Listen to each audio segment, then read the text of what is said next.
Guys example 13 just example 12 की तरह है। अगर आपने 12 अच्छे से देख रखा है तो भाई ये आप उड़ा दोगे।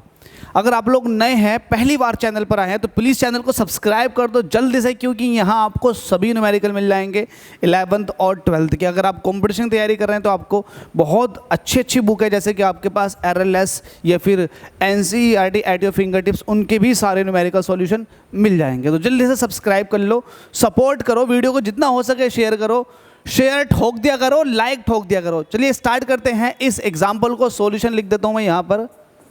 देखिए मैं आपको बता चुका हूँ, क्या बता चुका हूँ, अरे ये क्या लगा हुआ था इस पर, ये बता चुका हूँ कि जैसे जैसे हम पढ़ते चले जाते हैं क्वेश्चन में, वैसे वैसे उसका सॉल्यूशन करते चले जाते हैं। तो जैसे हमने पीछे किया था बिल्कुल वैसे ही यहाँ करेंगे।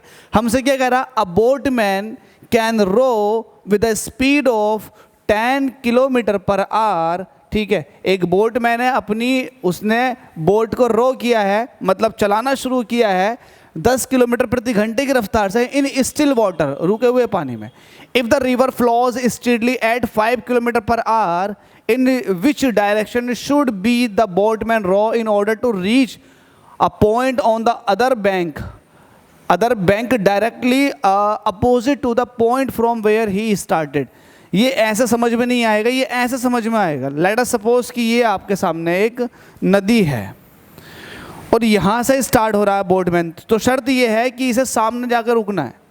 ये शर्त है कि इसे सामने जाकर रुकना है।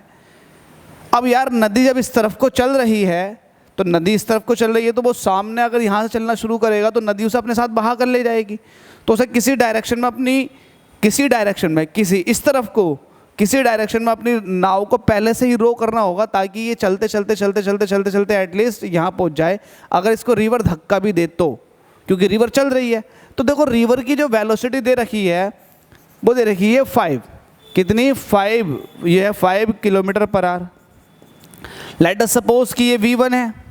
ठीक है, तो V1 आपने दिखा दिया, उसका मैग्नीट्यूड भी आपने ये बना के दिखा दिया। ठीक है भाई, कोई आपत्ति नहीं आनी चाहिए।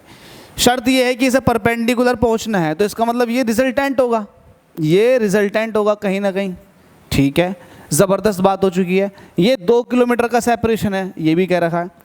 अब हमें किस डायरेक्शन में अपनी बोट को रो करना होगा, तो लेट अस सपोज कि हम बोट को जो रो कर रहे हैं वो इस तरफ को कर रहे हैं, परपेंडिकुलर के साथ अल्फा डायरेक्शन में।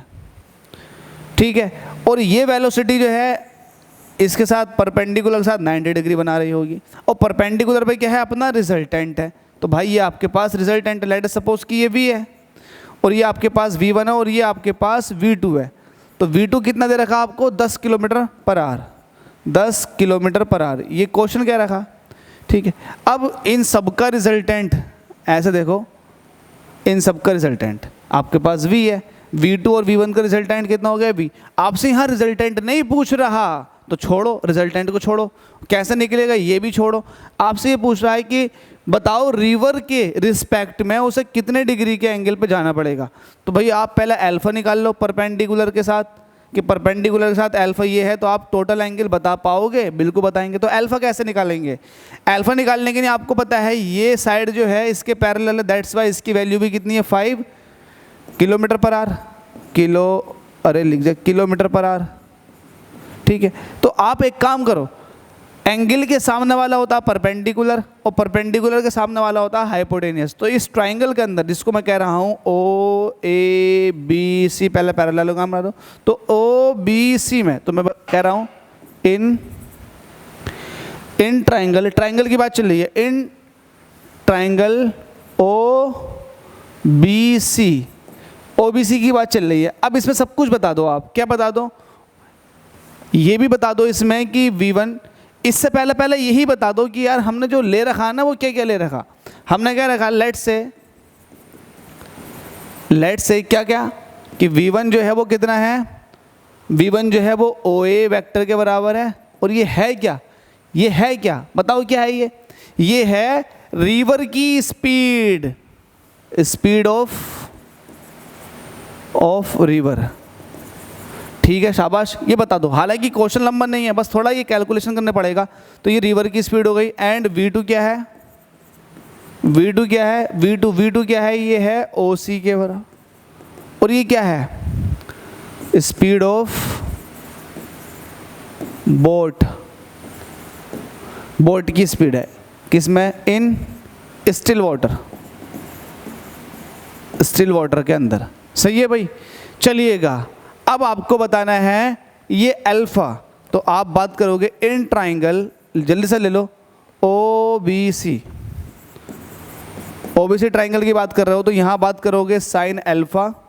साइन अल्फा जो होता है वो परपेंडिकुलर अपॉन हाइपोटेनियस। परपेंडिकुलर पे क्या है आपके पास V1 और हाइपोटेनियस पे क्या है V2। रखो V1 की वैल्यू कितनी है आपके पास 5 और V2 की वैल्यू कितनी है 10। 5 से 10 काटो कितनी बार चला जाएगा, 2 बार। तो साइन अल्फा जो हो जाएगा वो हो जाएगा 1/2। और पता है आपको 1/2 किस में वैल्यू होती है, जल्दी से बताएं। ये होती है साइन 30 डिग्री की वैल्यू। तो अल्फा कितना हो जाएगा 30 डिग्री। इसका मतलब ये हुआ कि स्विमर तो यहाँ पर नहीं है, सॉरी बोट है, बोटमैन को अपनी बोट को परपेंडिकुलर के साथ 30 डिग्री पर रो करना चाहिए। लेकिन परपेंडिकुलर के साथ नहीं बता रहे हम बताएंगे रिवर के साथ। तो रिवर के साथ बताओ कितना हो जाएगा टोटल एंगल कितना हो जाएगा, ये 30 डिग्री निकल कर आ गया आपके पास, और 90 डिग्री पहले से था, तो टोटल कितना हो जाएगा 120 डिग्री। तो हम ये कहेंगे दस boatman row their boat at 120 degree with a speed of river। Speed चूंकि स्ट्रेट लाइन का केस है तो भाई स्पीड और वेलोसिटी के बराबर होगी, तो आप कुछ भी ले लो। तो जो बोटमैन है वो रिवर के रिस्पेक्ट में उसे अपनी बोट को 120 डिग्री पर रो करना चाहिए, ताकि वो इस परपेंडिकुलर जस्ट इसके जो अपोजिट पॉइंट है, इस पॉइंट का नाम कुछ रख दो या फिर छोड़ो, इस अपोजिट पॉइंट पर पहुंच जाए। ठीक है भाई, जिसके लिए उसे अपनी बोट को रो करना पड़ेगा 120 डिग्री पर। तो ये इजी क्वेश्चन था। हालांकि जो इससे पिछला वाला मैंने कर रखा उसमें तो और भी ज़्यादा पार्ट थे, इसमें तो कुछ है भी नहीं, ये तो बहुत छोटा सा पार्ट है। इसको जल्दी से कंप्लीट कर लीजिएगा। Thank you.